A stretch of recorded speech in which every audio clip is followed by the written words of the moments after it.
Hello, wrestling fans, and welcome to the latest episode of the We Can't Wrestle podcast. Episode number 274. The Brothers Maxon here with you. I'm Nate. That's Aaron. Hello, everybody. And happy Thanksgiving week, everybody. As we record this, we're actually recording it a week ahead, so we don't have to record anything on Thanksgiving week. So if anything has happened, if anybody's passed away or anything, we aren't ignoring news. We just don't know about it yet. Unless it's you, Brutus Beefcake. We'll do a special.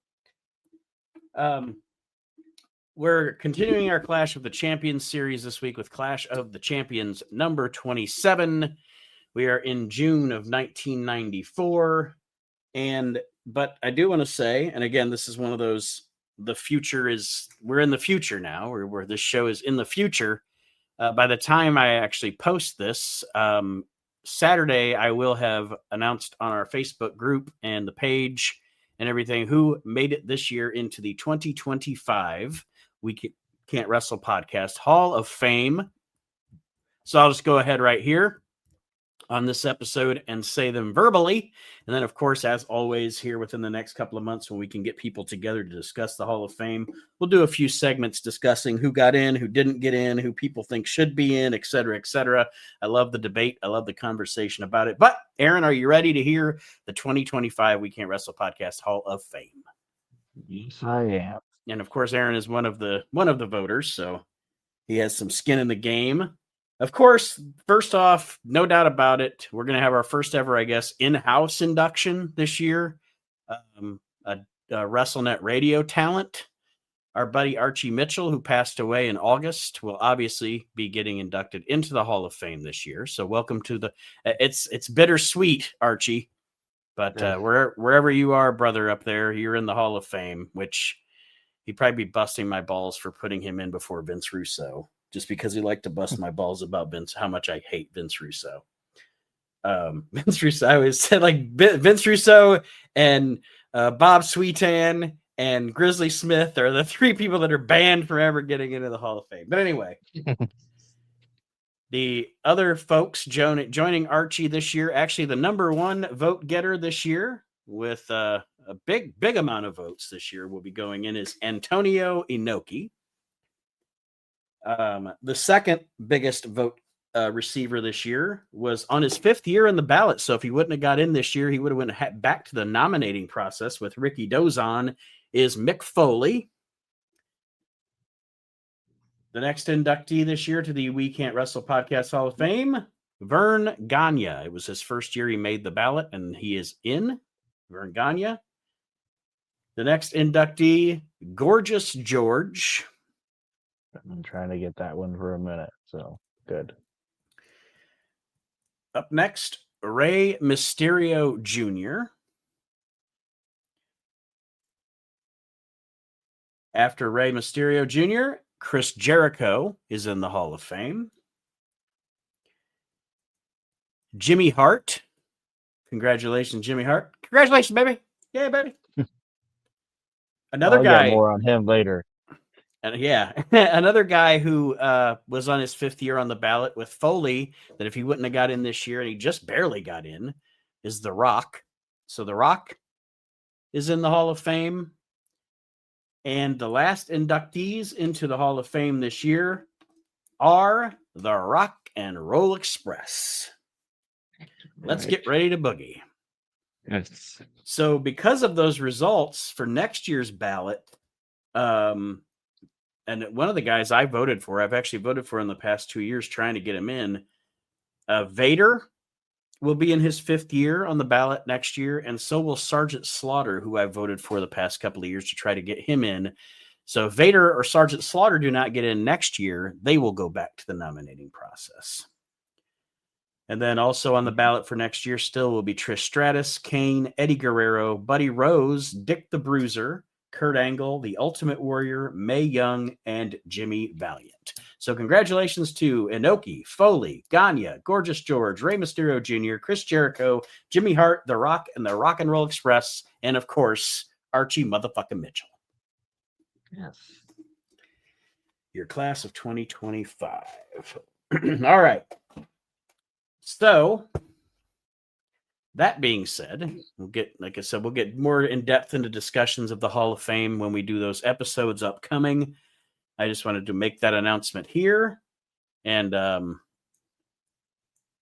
that being said, we'll get into our source material this week, the Clash of the Champions 27, I'm sure you have a Wayback Machine. I don't want to skip that. I do. I have it. And this clash should be dubbed Clash of the Champions number 27. This is the end.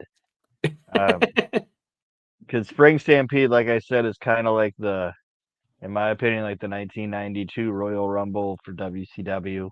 Mm-hmm. You know, it's like the pinnacle for me. Like might be the greatest thing they've ever done. You know. Yes, for the. And then, oh, go ahead. I was just gonna say for the first half of what the promotion called WCW. Yeah, that's like their main event, their big event. Yeah, and then this show happens, and it's kind of like the end. Like that was it, and now this is like, okay, none of that shit mattered anymore. Moving into this now, because this is officially, the end. But anyway, yeah. And we'll have more on that later. But the Wayback Machine, you want the movies or the songs first? Well, we can do the movies first. The movies, I have a couple of guesses. The songs, I have no fucking clue, to be honest with you. I have no idea. All right. Well, you want to guess the movie. This would have been June 1994. Okay, so June is like spring going into summer 94. My two guesses for what could possibly be in the top two are Speed and Lion King. Speed was close. It was number 3. But The Lion King was the number 1 movie. Yeah, I mean, I figured it. I was like, this is Lion King. And by the way, as far as Disney movies go, that's my jam sandwich. That's my favorite Disney movie. I like Lion King. I'll watch. I like the soundtrack. I'll be singing along with it when I'm watching it. Yeah, I'll watch that. I'll watch that shit now. Yeah, same. And then, the number 2 movie is a stupid movie. It was the live action Flintstones movie. Yeah, that was a bit of a turd. I mean, I get why people liked it, but to be honest with you, I was never a big fan of the cartoon, to be honest with you. Yeah. I like the Jetsons better than the Simpsons. I like the Jetsons better than the Flintstones. Yeah, and that'd be a better live action. Yeah, they actually talked about making a live action Jetsons at one point when the Flintstones came out because it was such a success, and then for some reason it never happened. I don't know why it never happened, but it would be better than the Flintstones. And I like John Goodman, and Rick Moranis. But this movie sucks. This might be why Rick Moranis retired. Embarrassed. I'm Barney Rubble out of here. Yeah, I'm rubbling my ass back to. And you should look it up. Have you ever heard his version of the Johnny Cash song "I've Been Everywhere, Man"? I've been everywhere. You ever heard that?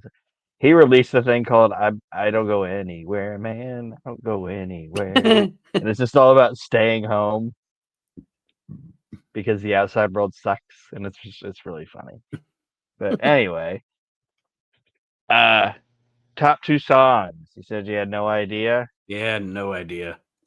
Okay, well, these people just can't seem to get into number 1 because they were number 2 last week, but with a different song. It's "Don't Turn Around" by Ace of Base. And we discussed last week how we both like Ace of Base. Yes. So, like, they're perennial number 2s here, and I don't mean that in like a poop joke. I wasn't making a poop joke. I'm just saying they're number 2. And then the number 1 song is "I Swear" by All for One. Oof. Shitty song. Yeah. Rick Moranis. You know, it's another funny Rick Moranis thing. What's that? It's like, it might be like a 30-second clip or something, but he does the thing about why George Carlin had to change into being controversial. And it's like, let me hold on just a second. When we're done recording, Yes, look it up. It's 26 seconds long. It's not long at all, but it's Rick Moranis. Just put in Rick Moranis, George Carlin on YouTube, and the video is called Underrated Vegetables. And it's actually pretty funny. But anyway. All right. So, one good movie, one poor movie, and one good song, and one shitty song. One shitty song, yes. Yeah. And that's what Ace of Base Don't Turn Around, you know. That's what was playing in Hogan's limo when he's headed to the... Yeah. And he was watching a pirated VHS of the Flintstones. Wish I should have been in this movie, brother. Yeah. I should have played Barney Rubble. He doesn't play Fred Flintstone, he plays Barney Rubble. Barney Rubble. That's funny. John Goodman as Fred Flintstone.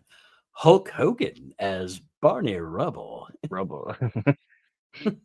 Hulk Hogan as Dino. Hogan's Barney Rubble. And then what was Barney Rubble's wife? Wilma? No, Wilma was Fred's wife. Wilma's Fred's wife. Shit. I can't remember her name. I don't know, but he's like, there's no way I'm gonna be with Rosie O'Donnell, brother. That don't work for me, brother. Doesn't work for me. His wife. Yeah, Barney's wife is Shannon Tweed or something. Some random 90s fake sex porn star. Alicia Silverstone is. All right. We are in. I have a what do I want to say? A Betty Rubble. Betty Rubble. Yeah. Why did that was gonna bug me? I put down in my notes here just right off the bat. Obviously, this is 31 years ago, so we're not spoiling anything. This is Hulk Hogan's first live WCW appearance, and maybe picking South Carolina wasn't the best. Oh, it's a horrible idea. Horrible idea. Debuting Hulk Hogan on live WCW television. Oh. More on that later on. Yeah. Bad. They did all this shit from Florida. Yeah. The last couple of months. And then they're like, let's go to Carolina. Bring out the Hulkster. But anyway, yeah, more on that. We are, in Charleston, South Carolina, the North Charleston Coliseum, June 23rd, 1994. Our introduction is with Tony Schiavone, Bobby Heenan, and Mean Gene Okerlund at ringside.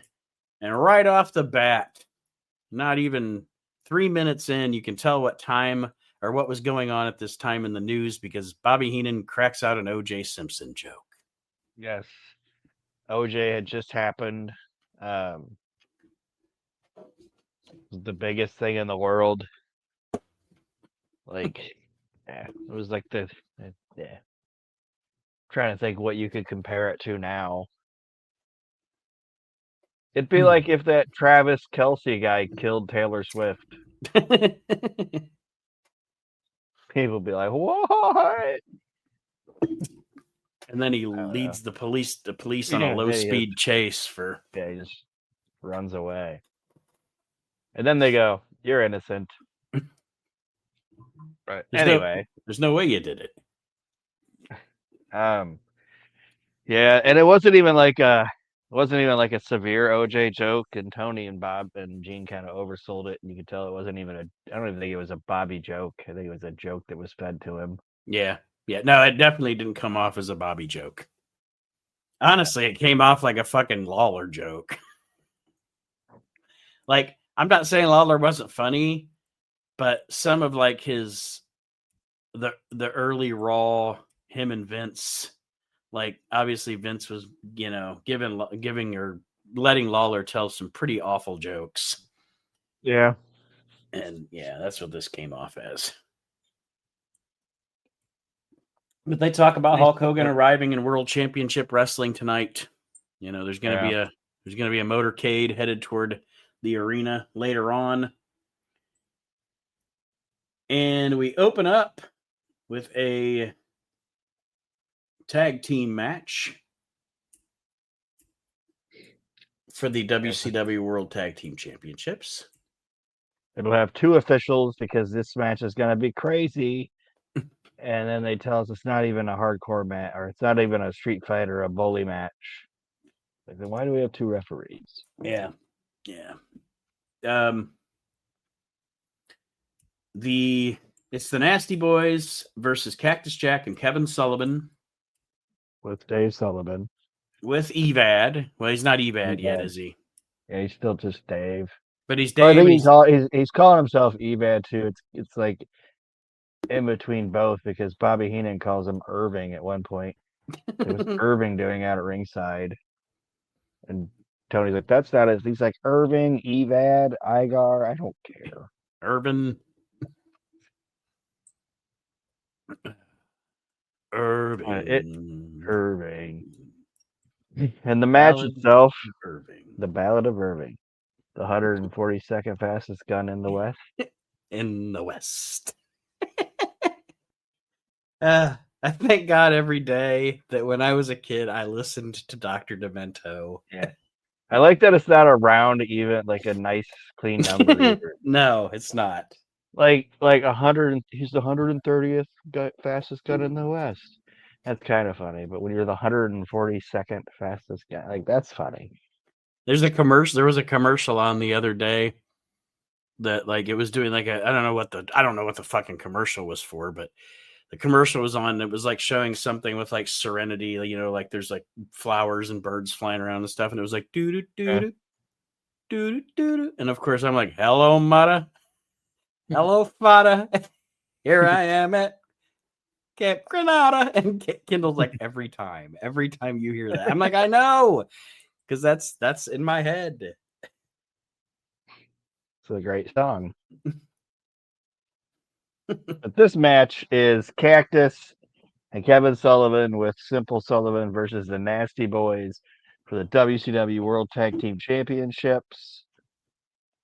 Like I was saying last week, like these 4 guys plus Max Payne, you know, intertwined in it because there were times when Payne was hurt or whatever. Is one of my favorite things of WCW 94. But this is the weakest match of their entire series, I think. This match is just kind of... It is, and it's the 2 referees is silly, like you said. If it's not billed as some sort of a street fight or something, what is the necessity for the 2 referees? Yeah. And then they billed it as it wasn't, but the referees gave them all kind of leniency. Yeah. There was all kinds of fighting. I mean, and again, that's what we want to see out of these 2 teams.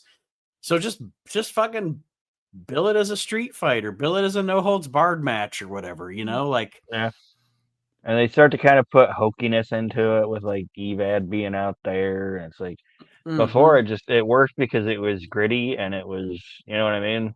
Oh yeah. I actually wrote down here near the end of the match when when Dave goes to hit, Knobs on the outside of the ring it's Sags, I think, on the outside of the ring with the crutch. It's like he approaches him like Looney Tunes, you know, like it's not even like violent, like he's just like he's holding the crutch up goofy, like he's a fucking cartoon character or something. Yeah. Yeah. So the bloom is off the rose of this stuff, and it's almost over anyway because Cactus is about to leave, and then later on cut one of my favorite promos of, if you would have just told me you were going to beat up your stupid moronic brother, I would have helped. He would have stuck around. But anyway, the match ends with Cactus getting a DDT on Knobs for the 1, 2, 3. The Sullivans are preventing Sags from getting in there. And like I said, this match is pretty weak, and it's definitely the weakest match of the series, and it's time to end it. And like I said, it's about to be ended because Cactus is about to haul ass. Yeah, and I think is Spring Stampede The Spring Stampede where they have the really good match, like with the concession stand and everything involved in it. A couple of those, but that's the one where it's like the Broad Street Bully. Yeah, that's the one I'm Fight, thinking of. yeah. I think that's Yeah. the best. That's the best match Well, of it the is. series. It is. It's the one After where Kevin Sullivan takes his hat off and he's got a butterfly or a moth underneath it. It flies yeah. out. Like, what happened there? Like, how'd you pull that off? It's Anyway, wild. It's fucking wild. I got this moth in my head. I'm gonna leave it on until I get out there. you know, what if it dies? You just got a dead moth in your head. But anyway, Have you? like, Oh, I don't know what made me. Oh, it's because we're talking about Sullivan, and it's like, that kind of gimmicks, the crazy gimmicks. I was a couple of days ago. I was watching the episode of Smoky Mountain where Prince Karras makes his debut. yeah. Bob Caudle fucking hates Prince Karras, by the way. We were talking about Bob Caudle last week, and it made me think of it. Like he knows, he kind of no sells the whole thing, and kind of when he's talking about it, he's like being like very dismissive of it, and like he puts over Jim Mitchell, but he doesn't put over the fucking Mummy. But if you remember when Prince Karras comes out, like Jim Mitchell like pats him or whatever, and the dust flies off of him. Yeah. Bob Caudle goes, they couldn't have used a dust buster or something to clean this guy up before he came out here. Like, I just thought, or like they couldn't have vacuumed him off before he came out here or something like that. And you know, Dust Mantel's trying to lean into it. He's like, well, he is a 3,000-year-old mummy. But yeah, I love how Bob Caudle was like, they couldn't have vacuumed this guy off before he came out here. It was just like his way of shitting on the whole fucking thing. I thought it was really funny. Because we just talked last week about how Bob Caudle was like a company man. He didn't throw shade or whatever. Yeah. He was totally throwing low key shade at fucking Prince Karras. Like Dusty Mummy's one step too far. Yeah. That's funny. Oh shit. Okay, back on topic. We then get Mean Gene Okerlund plugging the hotline. I'm actually going to go back through my notes. I was thinking about this right before we started recording, so I haven't done it yet. But in my notes, as we've done these clashes with Gene, I have written down every time he's plugged the hotline. I think I'm going to start a count through Clash of the Champions. How many times did Mean Gene plug his hotline total? No, that's a lot. He talks about the hotline, Bash at the Beach, etc., etc. And then Sting comes out to do an interview, and I thought in my head, is this the shark interview? Yeah, so he makes himself laugh. It is the Great White Shark promo. I don't know if he made himself laugh because it just struck him as funny, or if he was like, that was really stupid. Like a thing or whatever, but he laughs at himself on national television. Yeah, he's plugging the fact that him and Ric Flair are going to have their unification match, the international title versus the world title, later on tonight. And he talks about something about, you know, all the something in the water, and he's the great I'm the Great White Shark, and then he goes, I'm gonna eat you up. I'm gonna eat you up. It's ridiculous. I feel bad for Sting, and Sting was never in bad shape. Okay, in my opinion, and he was never terrible at all either. I don't think. Oh no. You know, I know you're not as big of a fan of him as I am, but I feel bad for him because, like, when I said like shape, I mean this in wrestling shape. Yeah.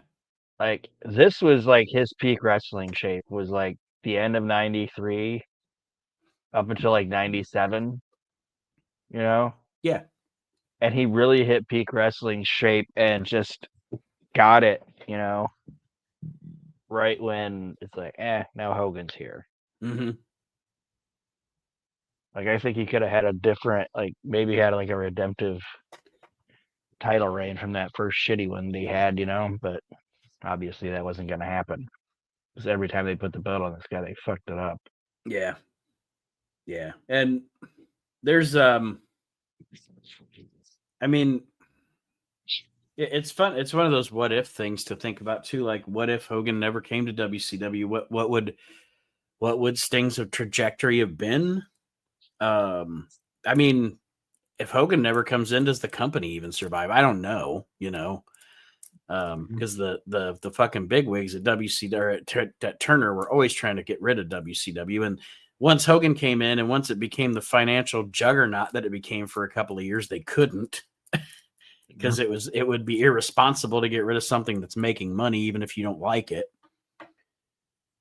But yeah, I don't know. It's interesting to think of what happens with Sting if Hogan doesn't show up, because Hogan never Hogan coming around never shit on Sting, but it knocked him down a peg, obviously. He wasn't the big guy anymore. Mm-hmm. He was always gonna be the US champion. He was never gonna be WCW champion again, as long as they were both baby faces. Right. Never gonna happen.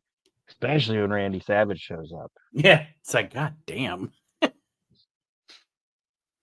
But Sting was a company guy. He was a guy that liked normalcy and not like, the great unknown. And he was still, from what I heard, they never cut his money. Mm-hmm. Like, he was always making Sting money. So, fuck it. You're gonna keep paying me. I'll just keep doing it. Whatever. Yep. Yeah. I mean, and I don't know if I don't know what would have happened to him if he came to the WWF in say like 95 or something, because by that time in the WWF you've got the politics going on with the Click. So would Yeah. the Click have fucked him over? I don't know.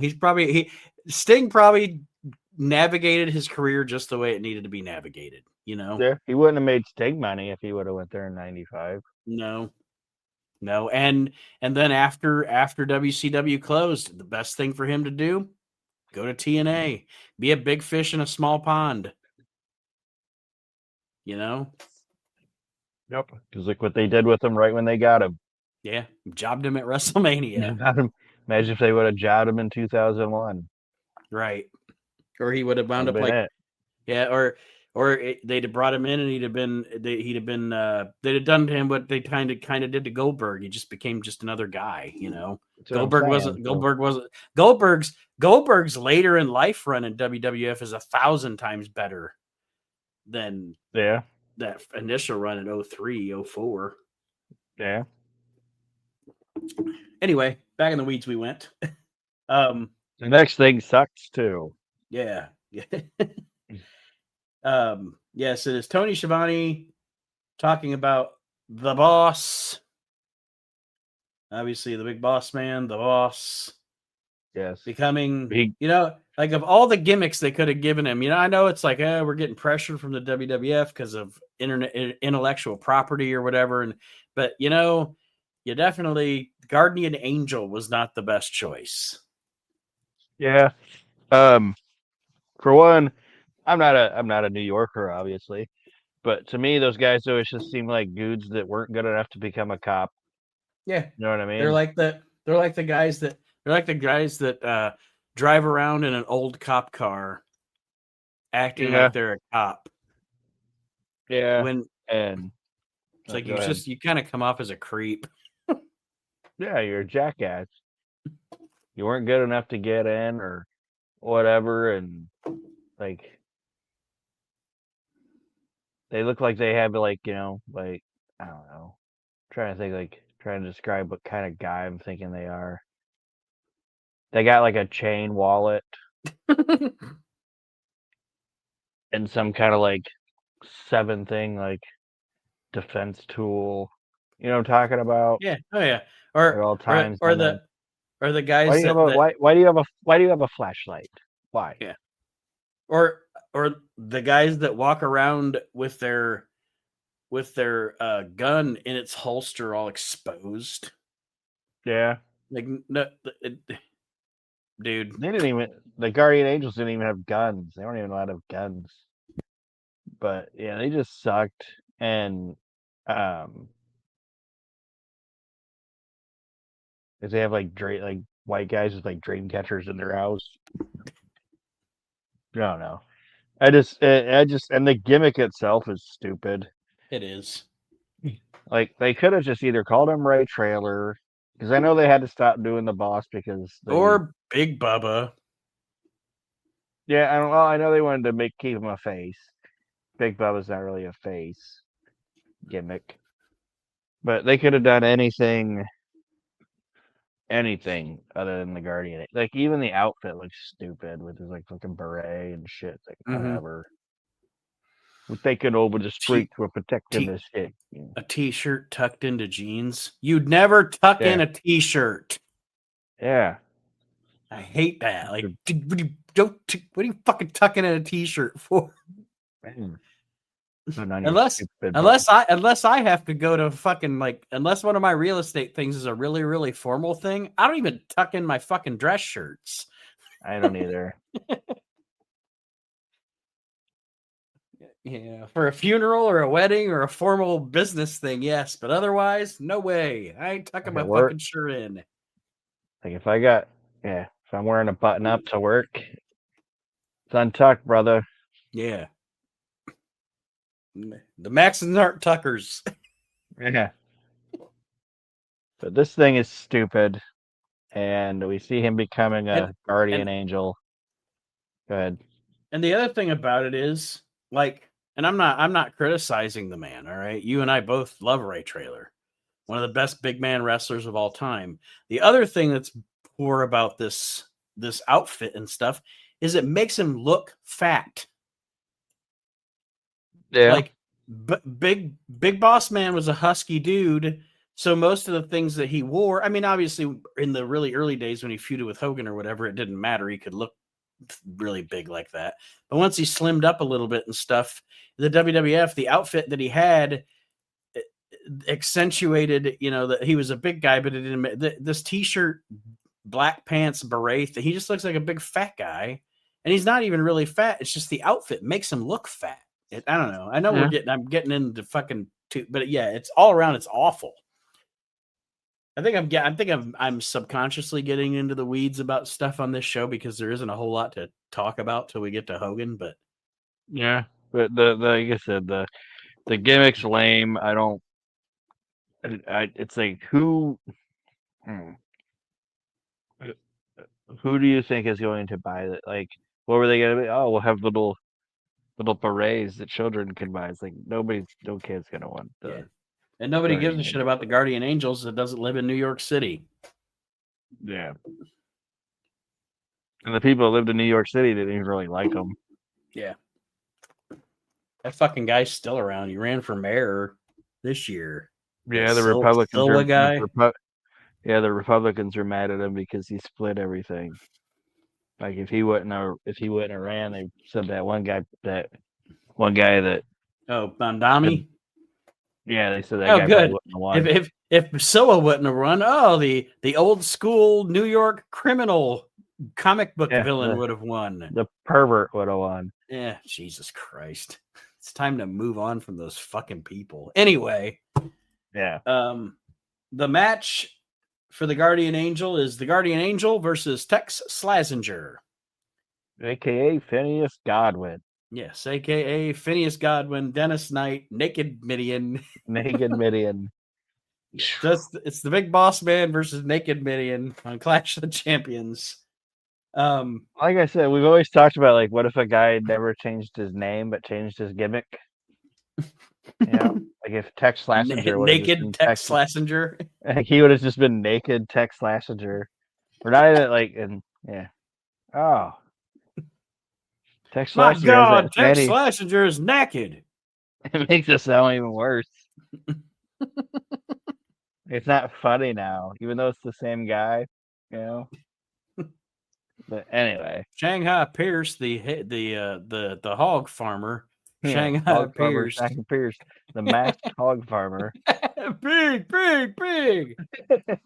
That's funny. The masked hog farmer, Shanghai Pierce. I actually like that gimmick.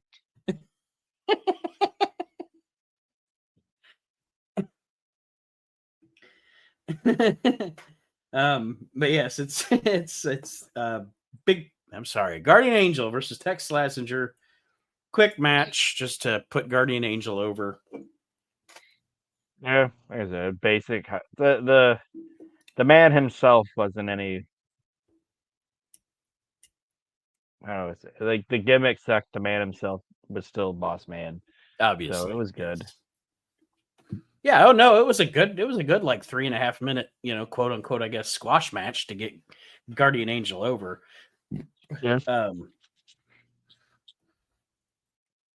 Then we go to the outside, and the Hulk Hogan motorcade is on its way, accompanied by more O.J. Simpson jokes. Yes. And then Jimmy Hart gets out, and he is booed. And then Hulk Hogan gets out, and he is booed. And this is this is the first. This is the first indication that this should not be happening in Charleston, South Carolina. He is in enemy territory. Yes. And this is again, like I said, it was just it was just a poor decision to, I don't know if, maybe they had this arena booked. I don't know if they booked the way Vince did, where they like booked the arenas for the whole year. Oh, I'm sure they did. I'm sure they booked but everything you can out. control what you do in that arena. I think they thought his star power was what it was, and Bischoff thought, okay, they're gonna like you. They're gonna like you, brother. And that means that no one was paying attention to 92, 93 WWF, because even the WWF crowds had turned on Hogan by then. Yeah. I mean, he got like when he comes back on Raw in 93, gets the big pop because it's, he's coming back on fucking Raw. It's Hulk Hogan. But there was a reason that after he won the title at WrestleMania 9, he doesn't have any matches on TV until he faces Yokozuna at King of the Ring, because any of the matches that he was having in the arenas, he was getting booed. People were over fucking Hogan at this point. They were over He ran away to Japan. He was like, I'll go to Japan. Fuck, I'll go to Japan. But he got in trouble for saying the IGP title was more important than the WWF title. But you know what? Turner's or Bischoff's figuring, well, I spent a bunch of fucking Ted Turner's money on this guy. He's going to be on TV as much as I can get him on. I mean, I get the sentiment, but again, it just, there's a lot. Like, we'll get to it at the end. I'll get to it at the end. But yes, like Aaron said, a not so warm reception from the crowd for Hulk Hogan and Jimmy Hart. We come back out to the ring. Jesse Ventura joins Tony Schiavone in the announce booth. He's wearing a tiny bow tie. A tiny red bow tie on Jesse Ventura with Oakley sunglasses. I noticed this. I guess I didn't even notice the bow tie. Like a Pee Wee Herman bow tie? That's like a little tiny bow tie. That's why you didn't notice it, was because it's so tiny. But the match is for the TV title. It is Larry Zbyszko, who is the world television champion, doing kind of his swan song tour here, against Lord Steven Regal, the man he won the title from. I forgot. The announcer guy at the beginning, once again, he didn't say asinine Lord Steven Regal. Called him pompous, didn't he? Yeah, pompous Lord. This announcer guy hates Steven Regal, and he is going to say it. He's like, I'm not professional when it comes to this Regal gentleman. This asinine, pompous Lord Steven Regal. Tonight on Clash of the Champions, piece of shit, Steven Regal. Wow. Yeah, tonight on Clash of the Champions, mega douchebag Lord Steven Regal. And his cunt manager, Sir William. Oh my God. Look to fuck us all over again. But it's Zbyszko and Regal. Regal comes out with the robe, and he comes out with the powdered wig. And When he then comes out, Tony Schiavone's like, "Oh my god, what is that?" Or whatever. oh my god! And then Jesse Ventura goes on this whole story about Rupert Regal. Rupert Regal. He was on the other side of the Potomac or something. When Yes, he was the guy on the other side of the Potomac against George Washington. Schiavone. he threw the silver dollar or whatever. It's ridiculous. So I don't know if that was something fed to Jesse or if he just came. It was just Jesse doing his Jesse thing. He probably just made it up. But yeah, Rupert Regal. Regal's dressed like his great uncle Rupert or whatever. I forgot, like, Larry Zbyszko, unless this was WWE music, I don't remember, like WWE Network music. I don't remember it, but he had some pretty cool music on this show. Like, I thought it was neat. Mm-hmm. It's like, why did they use that for him when he came back with '97 instead of having him come out to the fucking Nitro theme? But they do some. I don't know if because Larry was still in pretty good shape, you know. Yeah. And I had seen him have some other matches, and it was like he wasn't slowing down or whatever. But they stalled for like a good while at the beginning of this match. I don't know what that was for, but the match itself was really good. I liked this feud, and I thought they had fun matches. I liked the way they set it up with like Regal disrespecting him in interviews and shit like that, you know.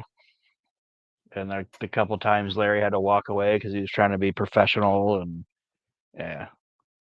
Oh yeah, I thought it was a good feud. I did too, and it was a because Regal. Excuse me, I had to mute my microphone, but or unless y'all want to listen to me sneeze. Regal having a feud with Zbyszko, who's just recently not a wrestler anymore. Now he's technically, he's becoming an announcer and blah, blah, blah. So Regal's the perfect heel to do this feud with because Regal is a perfect egg on your face heel. You know what I mean? Yeah. Like Regal is the kind of heel like a Vince McMahon character or give me somebody else that it doesn't matter how much he loses. He never really loses any heat. Yeah. Regal can lose to anybody. He's that type of character. He can lose to anybody, and he's never going to lose his heat because of the kind of heel that he is. Like I'm trying to think of somebody else other than him and Vince McMahon, those two characters. But JBL. That's a good one. JBL. I think he's that way. Yeah, you could have. Oh, go ahead. No, you could have had like I don't know. I'm just thinking of like ruthless aggression. You could have had Gunner Scott get an upset win over JBL, and JBL would have lost nothing over it because then you just a couple weeks later he fucks over Gunner Scott or whatever. Yeah, or he just pretends like it didn't happen. That didn't happen. I never heard of that name. Who's it? What's a Gunner Scott? Never heard of him. Yeah.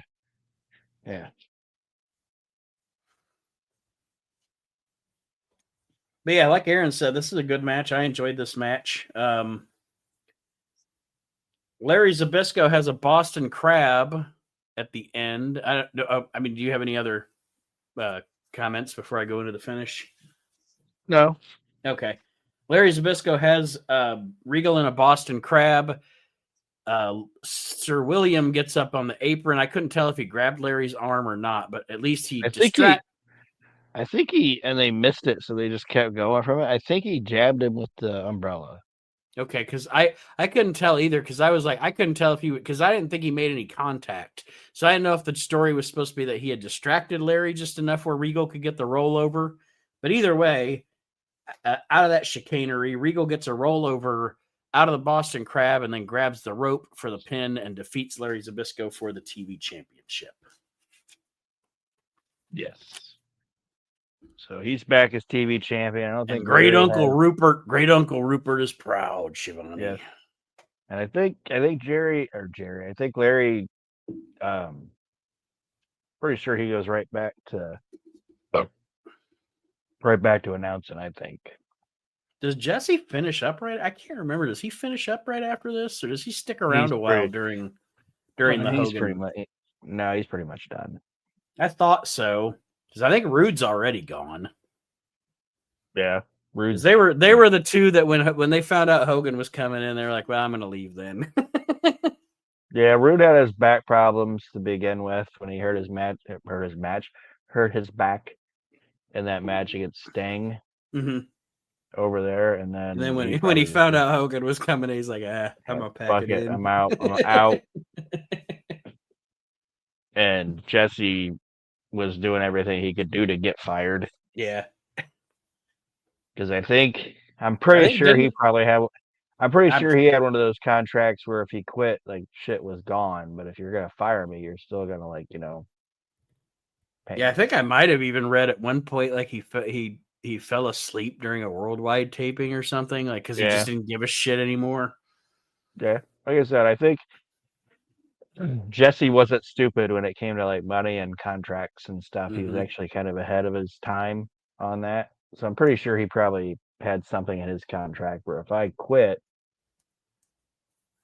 I'd lose all this money or whatever. If you fire me before my time, right? You're probably So still gonna have to pay I'll me. just do everything I can to get fired.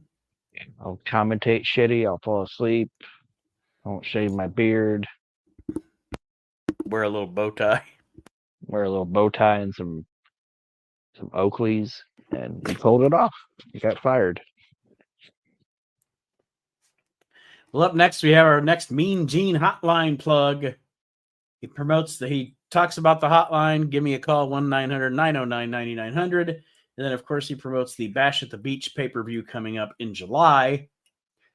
And then he interviews Dustin Rhodes and Arn Anderson. And this is the time where Dustin Rhodes has the feud going on with the Stud Stable, Terry Funk and Bunkhouse Buck. And he is dressed like a dork. Yes, he is. He's dressed like the people who weren't country. This was that time where country became like a fad. Like, remember in Toledo they had like Nashville's. Yeah. And people that weren't normally country people, I guess, like line it's dancing became. It's when country music became pop, and it's when country music ended. Country music ended at the same time WCW did for me too. And Hulk Hogan killed WCW, and Garth Brooks killed country music. Garth Brooks got popular, and then country music just became what it is now, and it is an industry that is faker than pro wrestling. No lie. Like there'll be people, howdy y'all, I'm so and so, and then you like look it up and they're like from Chicago. It's like, what's going on?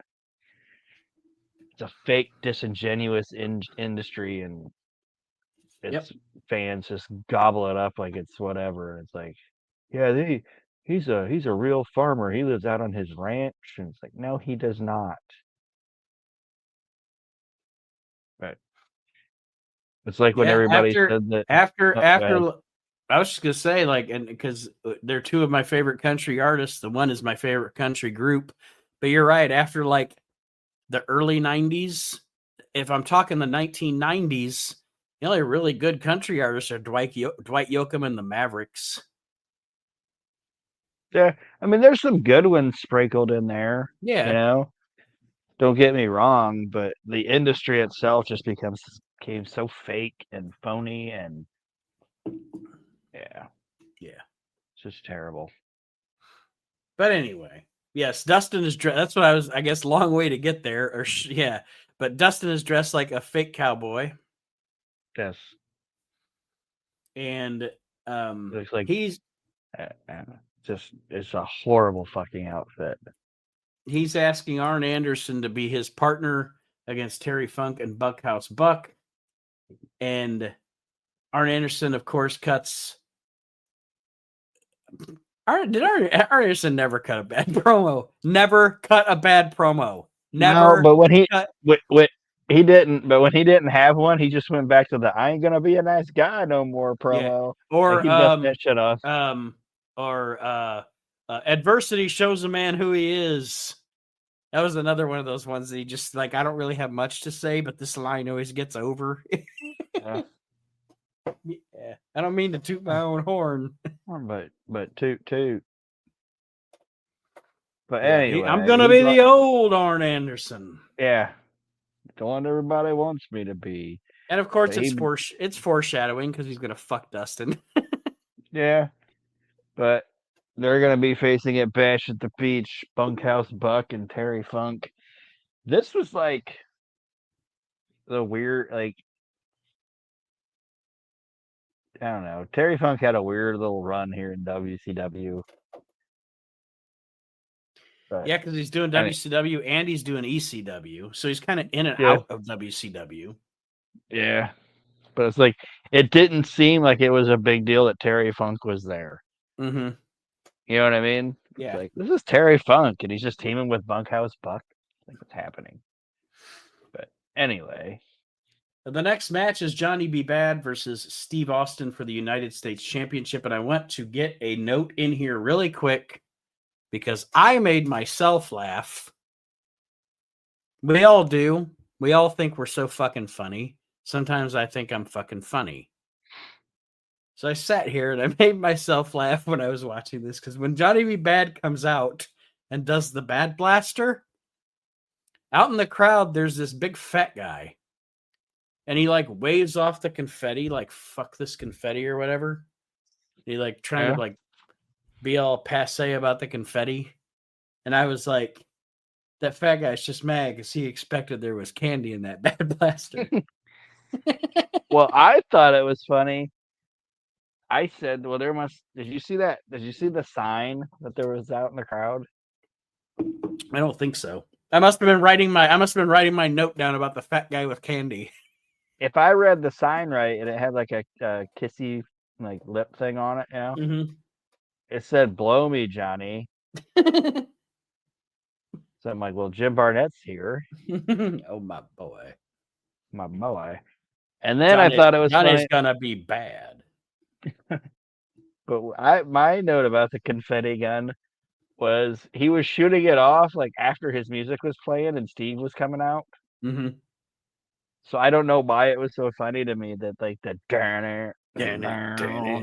music was playing. It was like and like confetti shooting off.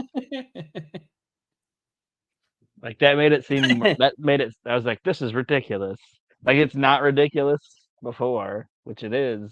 Mm-hmm. But at least when Johnny B. Bad's music's playing, it's whatever. But like, yeah. Just that dangerous music playing with him like shooting off his confetti cannon. Whenever I hear that Steve Austin music, that Hollywood Blondes Steve Austin music, all I can think of is the fact that one of the worst decisions musically in wrestling history is that they had Marty Jannetty come out to this music. Yeah. On Nitro and like whenever, like 96 or 97 or whatever, when he was on Nitro. But I was like, that's like the worst music, like the worst fitting music decision you could have made. Because then it's a slow song, so Marty Jannetty is just kind of slow jogging to the ring. Anyway, I put down here some notes that you can see in this match, in his demeanor, in his ring style. You can see Steve Austin evolving himself here. Yep. He's losing, he's losing because I think at this point Parker's not even with him anymore, but he's losing, he's essentially killing off anything goofy about his character, anything flamboyant about his character, and he's going in the more serious Steve Austin direction here.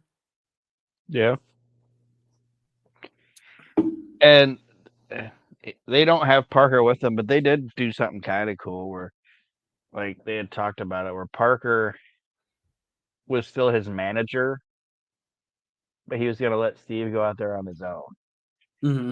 Like I'll manage it. He don't need me at ringside, boy. I'll manage him from behind the scenes, you know. That way, I think that way in their mind they were like, if we want to put these two guys back together, yeah, there's an easy, you know. It's not going to be. It's not. We're not going to have to do a complicated thing to get them back together. Because they were a cool act together, I thought. Yeah. But yeah. And the match, it's weird. It's a weird finish. It is. The match I put down. I was a fan of the match. I liked the match. The crowd was into the match. But yeah, the finish, like Aaron said, it's kind of weird. Because Johnny B. Bad tries to come off the top rope. Steve Austin has, or I think he comes. Maybe it's not, because I just put Austin hits Johnny B. Bad in the gut with the knucks. Was he coming off the top rope when he did it? I can't remember. I think so, but he hits him with the knucks and pins him, and then the second referee comes out and they restart the match. It's Randy Peterson, and then Johnny Bad rolls him up and gets the 1, 2, 3. So in this match that wasn't supposed to have 2 referees, they did a 2-referee finish with some controversy. And then in the match that had 2 referees, there was no controversy. right? And the 2 referees didn't even interact. I don't know if they did something with it. I'd have to go back and watch. I don't remember. They might have did something with this where, like on Saturday night or whatever, they were like, the WCW titles is like, disputed or whatever, so it's held up. It might have been an angle. If it wasn't, this was like a clunky, stupid finish, I thought. I did too. Like I said, I liked the match. I was a fan of the match.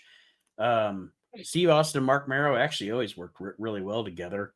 But it was a funky finish. Something I forgot to mention, just because I'm looking at my notes here, that we missed from the beginning of the show. We haven't discussed it.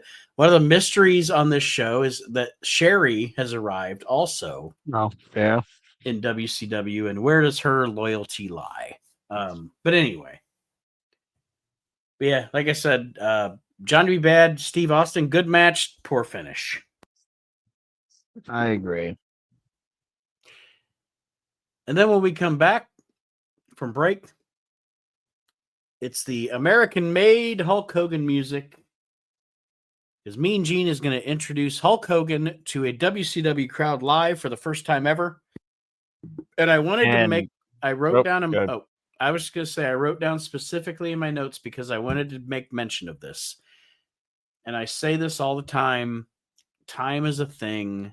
And those of us that lived through something sometimes forget people didn't. There are people that didn't. There are people. We're literally discussing a show from 1994. So if we were discussing this show in 1994, we would be discussing a show from 1963. So put your mind, you and me, sitting there in 1994, listening to some old guys talk about a show from 1963. We didn't know the significance of Buddy Rogers versus Bruno Sammartino in 1963.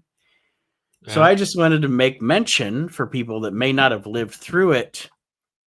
You cannot imagine, because you cannot imagine whether we're going to say this was a poor decision to do this in this arena or whatever, but you cannot imagine how big of a fucking deal this was in 1994 for Hulk Hogan to be on WCW TV.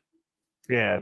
It was just, you cannot imagine how big of a fucking deal this was. Like, we're all like, what?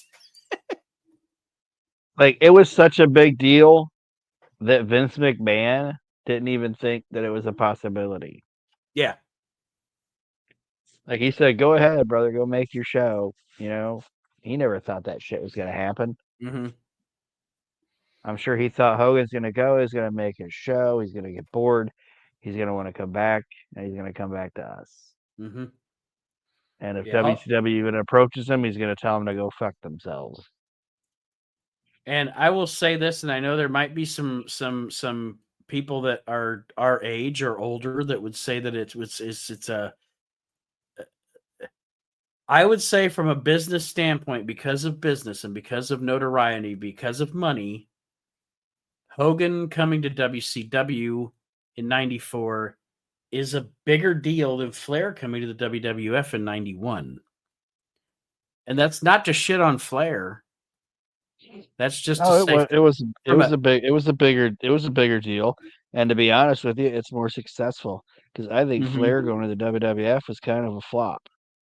Yeah, there's some good moments. At the There's end some of good stuff. And I'm not even blaming Ric Flair. I'm blaming Vince. Vince used him wrong. Yeah, I mean, the best thing to come out of Flair in the WWF is Flair and Savage at WrestleMania 8. Mm-hmm. The Flair Savage thing is the best thing to come. You're right. I mean, you're totally right. It's creatively, it's a flop. He just it takes no time at all. If you watch Flair's entrance into the WWF, okay, the Royal Rumble is a big fucking deal too. That's a big achievement. But really, it does not take much time at all for Ric Flair to just become just another guy on the WWF roster. Yeah. And I think that's all on Vince. Mm-hmm. Probably on purpose. Did you notice? For one, it was like all the signs and the people they were showing and the shirts and stuff. You could tell those are like they gave that little kid the shirt and they were like, "Oh, dance around. He'll be on TV. All your friends will see you." And like the signs are all fake signs made by, WCW. But like the funniest part was as they were coming back from break, Gary it was a little thing, but like Gary Michael Capetta got caught on camera doing the ring announcer thing of everybody get up. So that means like before they came back from break, Gary Michael Capetta was like, in 35 seconds, we're gonna have Hulk Hogan. You know what I mean? Yeah. And it didn't work. Nope. Definitely didn't work.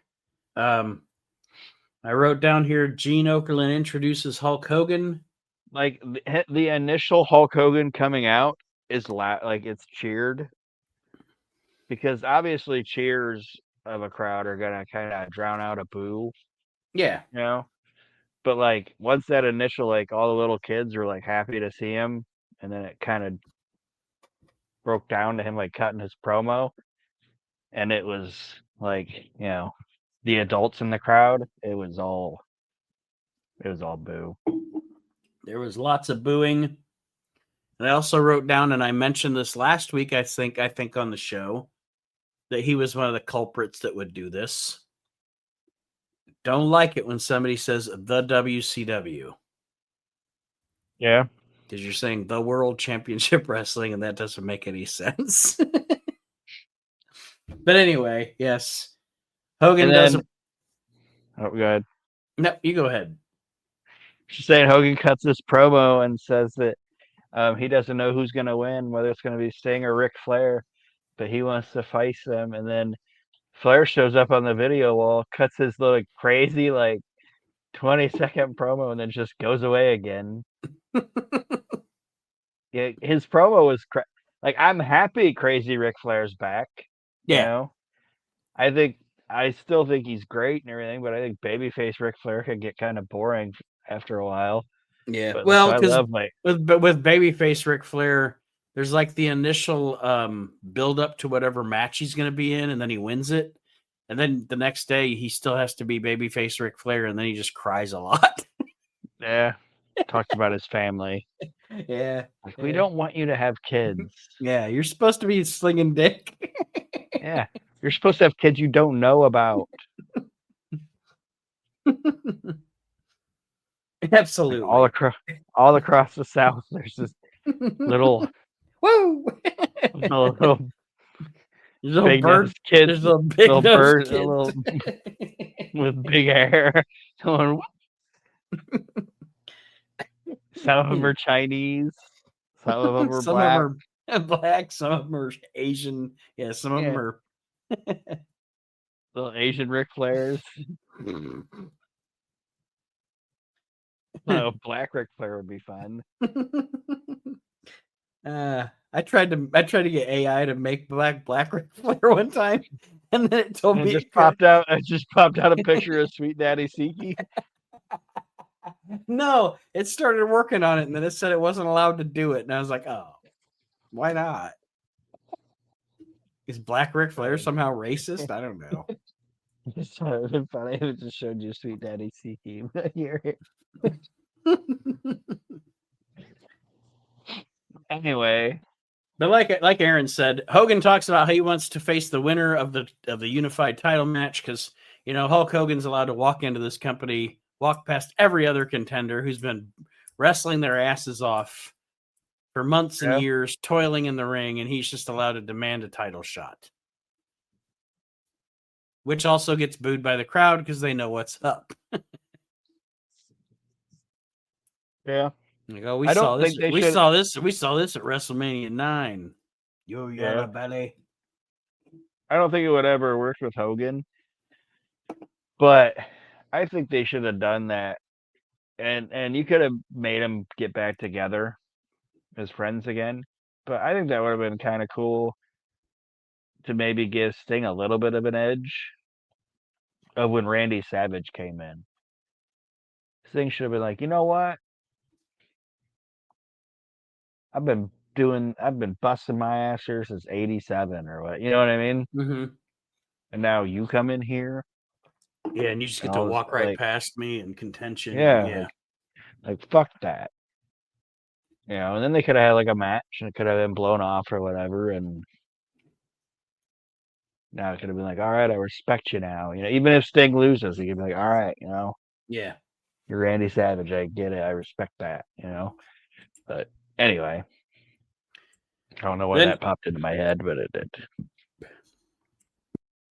Tony Schiavone and Bobby Heenan are at ringside after the promo from Hogan and Flair. They discuss all the celebrities wanting to be a part of WCW now because of Hulk Hogan, including Shaquille O'Neal. They play a little promo. Yeah, I was going to say they play a little promo with Shaquille O'Neal and Hulk Hogan, which also gets booed. And then we head into our main event. It is Sting and Ric Flair, the 2 world championships, the unification match for both titles. Sensational Sherry comes out in Sting makeup, which totally tells you she's not going to be with Sting. Actually, I didn't watch. I mean, I watched the match, but I've seen this match 150 fucking times. Right. They could have not choreographed that shit because when she left the WWF, she was a face.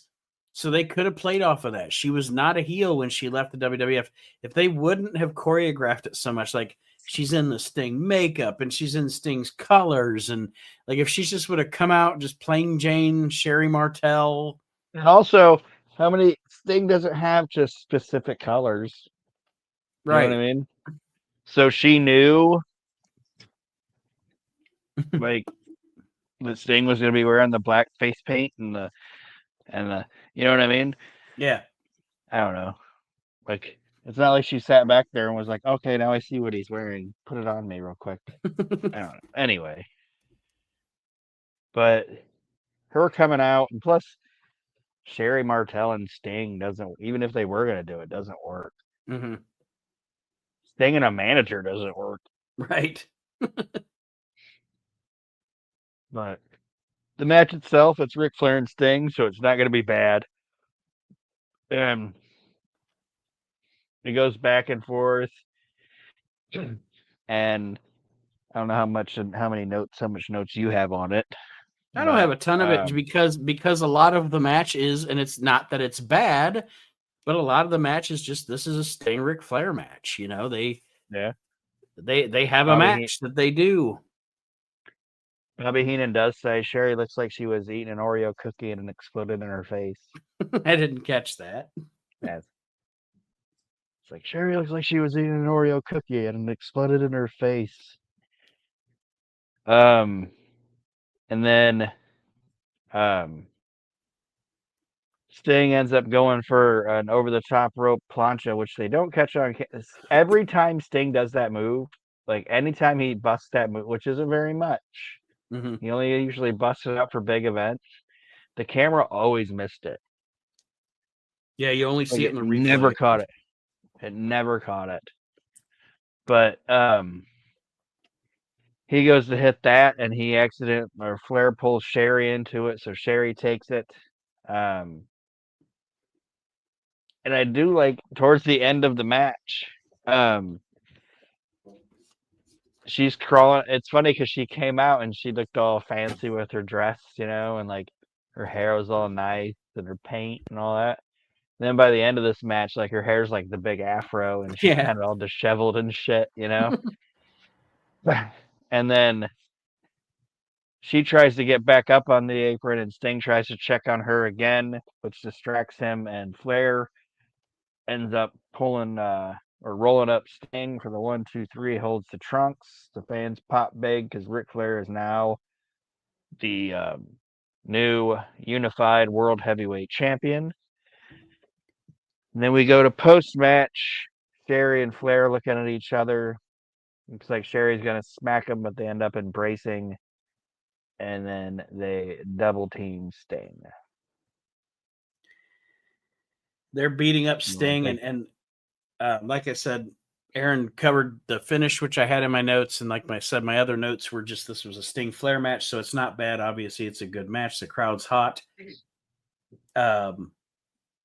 Sensational Sherry she's the fucking shit. She's like there's a reason she's the only woman that has ever been called one of the boys. Because god damn, man, that woman it does not get talked about enough nowadays what a fucking anomaly she was and how amazing she was. So good. And then my next thing here is after all this chicanery with Flair and Sherry and everything, this was my note. I said I'll get to it later. Hulk Hogan comes out, runs off Ric Flair. This should be his triumphant thing. He's running off the dastardly Ric Flair, who's the new champion, because obviously Hogan is going to get the title shot at Flair at Bash at the Beach. And what I wrote down was not about the boos, because the boos were still there while Hogan was cutting his promo. But this is Hulk Hogan, his first night on a live WCW show, cutting a promo in the ring, and people are leaving. Like, you look out into the crowd, and there's empty seats because people, you would think, like, if they would have done this in fucking Jersey or something, those people probably would have been sitting around waiting to hear what Hogan had to say. If they would have done it in Florida, people would have stuck around. Yeah. These people are just fucking dipping. Like, I gotta beat the traffic. I don't want to listen to Hogan. Well, no, their guy won the belt, so they're out. Yeah. Like, fuck it. But I thought I put in, like, it's funny because in this, and I know it's Sherry, so she takes bumps and stuff. Mm-hmm. But when Hogan comes out, he runs off Flair, and then Hogan's staring down Sherry, and she's like begging off. And Jimmy Hart in an amplified microphone, like a megaphone, is going, "Hit her, Hulk! Hit her, baby! Smack her in the face!" It's like he's encouraging female abuse. It's kind of like when David Crockett was like encouraging Magnum TA to continue forcing himself on Baby Doll. Yeah, get her, like, get her. Oh no!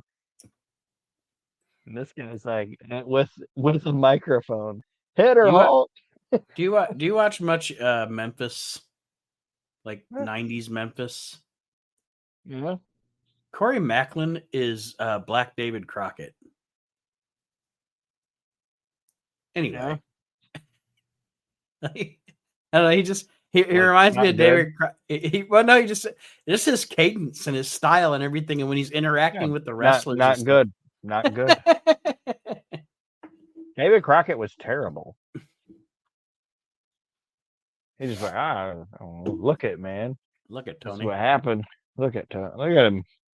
Look at him. That's your call. Look at him. Look at him. Look at him. Look at him. It's like, yeah, it's TV. That's what we're Gonna doing. have to. We're watching it to look at them. You fucking muppet. So, And your brother looks like Brian Peppers. I always love that. I have a picture saved on my phone of Jimmy Crockett with that rattan hat, like for that little bit where he was wearing that hat. Like every once in a while, Yeah. like somebody will post something about, I don't know, something about a question about wrestling or something, and I'll just post that picture of Jimmy Crockett with that fucking hat on. That, and I have another one. I have a picture saved in my phone of Smiley Natural Disasters. And sometimes somebody will post something, and if I like it, I'll be like, "Smiling natural disasters approve." It's just so fat and happy. Anyway, so this Clash of the Champions, worse than last time, static, or better than last time? I actually did not like this show as a whole. I thought it'd be bad, and Austin was good, and then Flair and Sting was good, but for the most part, this show does nothing for me. Yeah, I agree. I put down, I enjoyed Regal and Zbyszko. I enjoyed the U.S. title match, and I enjoyed the main event, even though it was just Flair and Sting doing their greatest hits. So it wasn't like anything that we haven't seen before. A lot of it was predictable because of the Hogan stuff, and it was just not reading the room right in having Hulk Hogan debut on live TV in this thing. Yeah. Like I said, Hogan shows up, and that's a big deal, but I don't feel like anything else really happened on the show. And, and we are going to have, we are going into... Like if I was in attendance at that show, I would have been like, we just watched a 5-match show that nothing happened on. And we're going to be going into, because I always say that Bash at the Beach, that match between Hogan and Flair, was exactly what it needed to be, and it's really, really good. Everything about it is really, really good. And then everything that follows it is really, really bad. Yes. Much like a lot of things with Hogan in WCW. Like the build to something or whatever will be good, and then the result is bad. So we're about to go into, like we talk about Kevin Sullivan, but he it's like Hogan Flair had no heat because Hogan just kept beating him. Yeah. Like I said, that Bash at the Beach that match is fantastic, and everything about it is a crowning achievement. But yeah, you're right. Everything after it, and then I don't know. We're about to go into about a year or so of, even though there's some talent on the shows, obviously, and some good matches and stuff, it's about to get rough. Yeah. Like Loch Ness rough. Like Ric Flair dressing as a woman rough. Yes. Yeah, people wonder why Ric Flair's mental state was terrible when he finally got out of that fucking place. Like he had it's literally like, if you read his book, like when he's in WWF in 2001 and shit, and Triple H and Shawn Michaels are trying to get him back in the groove and everything or whatever. It's like he's got PTSD from being in that fucking place. He went through the same thing with fucking Pizza Boy too. Yeah. Like he talks about it, and you didn't think about it back in the day when you saw shit live or whatever. But you compare it to then, like at that War Games, Mm-hmm. Like he talked about, like in his book, how out of shape he was, and you watch it back then, it's like he got really fat. Yeah. At that point, Yeah. and then like in WCW with Bischoff, he had to start wearing fucking slacks and a fucking t-shirt because he got so out of shape. Like, I don't know if Ric Flair just drank and ate his feelings or what, but I'm sure he did, and he still does. But well, on that negative note, that was Clash of the Champions 27. Do join us on the WrestleNet Radio. I changed the names back because anyway, the WrestleNet Radio Podcast Network on Facebook, the WrestleNet Radio Podcast Network on YouTube, if that's where you prefer to listen to your podcasts. And again, like I said, we'll be just doing some segments and stuff to talk about the Hall of Fame here shortly. Probably once the holidays settle down, or anyway. And I don't know if you have anything else to say, Aaron. Other than that, we'll just wish everybody a happy Turkey Day and move on with our life. Enjoy your Thanksgiving, and like Nate said, there might be a pause in this Clash series to put some of these Hall of Fame things out there. So, anybody that's listened along with it, we appreciate it. We don't have very many left to go, I don't think. No, I think there's is there 35 clashes? I think there's 35, yes. And we're at 27. So, yes. So we're getting towards the end. As the Monday Night Wars go on, they lessen the frequency of them, so there aren't as many to go. 90, I think 95, 96, we have a few. 97, not so much, and then we're done. 97 is the last year that there's any clashes. Which, so I'm not saying like, oh, thank God we're almost done. I'm just saying there's not very many more left, and it's going to be fun to kind of watch from here until the end of it. You're basically going to see the evolution of the new WCW. Yeah. All right. Well, everybody, like I said, like Aaron said, have a happy Thanksgiving. We'll see you on the other side of the holiday. And don't forget, coming up on next week, as well, it'll be the next week, not as we're recording now, but next week, as of this week that you're listening to this show, we won't have a We Can't Wrestle podcast because we will have a Reliving the Extreme, because we've gone to our once a month format there. So we'll see you in 2 weeks for Clash of the Champions 28. And until then, have a great one, everybody.